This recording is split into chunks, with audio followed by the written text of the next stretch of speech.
Membrana citoplasmática y transporte celular. Sabemos que en la membrana celular surgen una serie de actividades a las que vamos a llamar transporte celular. Es el movimiento constante de sustancias en ambas direcciones, es decir, en esta membrana pueden ocurrir ingreso o salida de sustancias que a través de la difusión pueden ingresar o salir, y sustancias de distintos tamaños y de distintas naturalezas. Pueden ser moléculas, pueden ser iones o pueden ser estructuras. A esto vamos a denominar transporte en la membrana. Y existen dos tipos de transporte activo y transporte pasivo. El transporte activo es el movimiento de materiales a través de la membrana usando energía, es decir, para que ingrese o salga alguna sustancia a través de la membrana se necesita energía, mientras que el transporte pasivo es el movimiento de sustancias a través de la membrana que no requieren gasto energético. Dentro de este transporte pasivo vamos a encontrar a distintas sustancias que puedan ingresar o salir a través de la membrana. Aquí, por ejemplo, tenemos las moléculas de agua, moléculas de oxígeno, iones, que pueden ser minerales, en fin, cualquier otra sustancias que puedan ingresar o salir. ¿Cuándo ingresa o sale a las sustancias a través de la membrana? Salen cuando hay exceso de sustancias dentro de la célula, mejor dicho en el citoplasma, e ingresan las sustancias cuando el medio celular, mejor dicho dentro del citoplasma, se necesitan algunas sustancias. Dentro de este transporte tenemos un caso que se llama ósmosis, que es la difusión del agua. Es el paso del agua por una membrana relativamente permeable. Recuerden que la membrana citoplasmática tiene poros y a través de esos poros ingresa el agua. A esto vamos a llamar ósmosis. Pero ¿cuándo ingresa y sale el agua? El agua ingresa cuando el interior de la célula necesita agua, y va a salir cuando el interior de la célula ya no necesita, es decir, puede haber un exceso. Esta, por ejemplo, es una técnica que se aplica en el secado de las frutas. El ejemplo más claro que tenemos en el caso de las pasas. Las pasas son frutas deshidratadas, mejor dicho, que por ósmosis se han extraído el agua del interior de la célula. Y cuando nosotros remojamos unas pasas en el agua, de pronto vamos a tener las pasas hinchadas.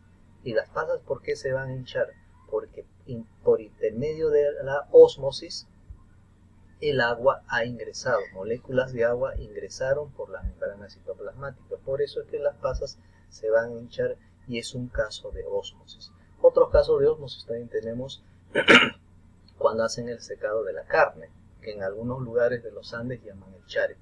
En fin, técnicas que se han ido aplicando para conservar muchos alimentos a través de la ósmosis.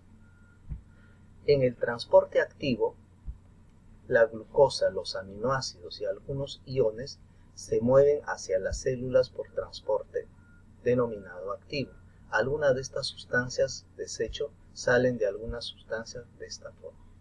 Aquí hay dos casos: ingreso de sustancias y salida de sustancias. Miren que aquí es sumamente importante que este transporte activo regula muchas de las funciones.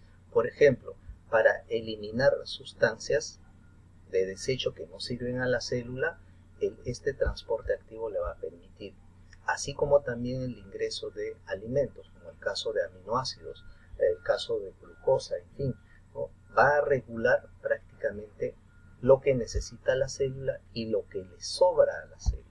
Por eso hablamos en este transporte tanto activo y pasivo, que las sustancias ingresan cuando sean necesarios y salen cuando están de exceso. Y aquí hay un resumen entonces.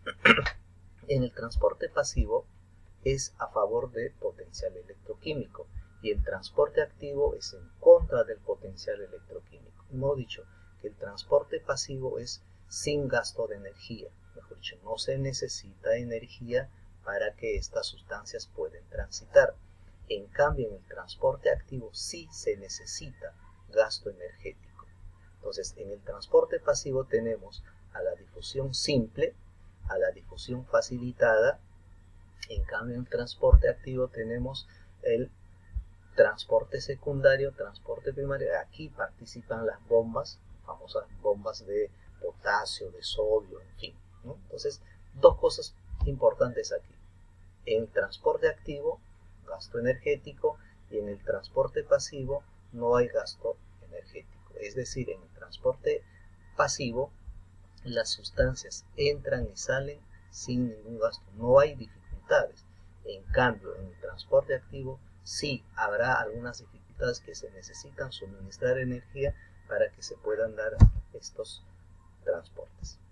Dentro de estos transportes, como hemos dicho, si aquí tenemos la célula, por ejemplo, y tiene una membrana, y a través de esta membrana se van a regular el ingreso y salida de sustancias. Entonces, hay dos casos, la endocitosis y la exocitosis. La endo, recuerden, endo significa dentro, endo significa ingresar, y exo salida, quiere decir que salen las sustancias. Entonces, en la endocitosis vamos a entender que es el proceso mediante el cual las células obtienen materiales grandes que no pueden pasar a través de la membrana celular. Interesante aquí para poder diferenciar.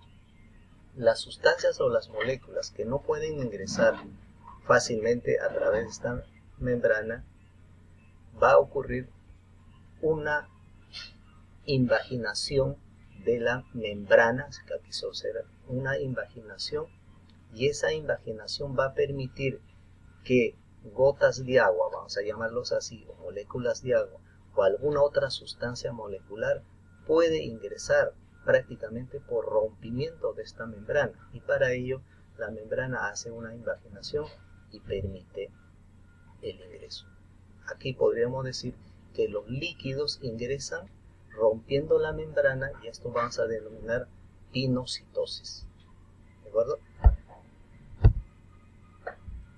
Dentro de esta pinocitosis podríamos observar, por ejemplo, aquí grandes moléculas de agua ingresan a través de esta invaginación cuando sea necesario.